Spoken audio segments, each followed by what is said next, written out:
Sometimes sellers avoid open houses due to their nosy neighbors, but I recommend them. Hi, Diana Renee here with Keller Williams Real Estate, and I am here to put you in the driver's seat. Why have an open house? Number one, they bring in more potential buyers. An open house draws curiosity. People who might not be 100% sure they are ready to buy will still drop in and potentially decide they're ready to make the leap. Extra people seeing your home means the better chance of an early offer. Number two, we get feedback. If several buyers suggest a paint change or other small fixes, we can make small, fast adjustments that will maximize your price. Number three, they get attention.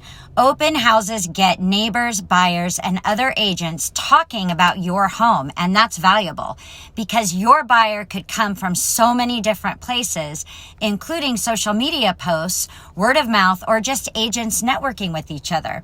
Point is, open houses matter, especially as we start to shift into more of a buyer's market. Thanks so much for watching, everyone. I hope this helps.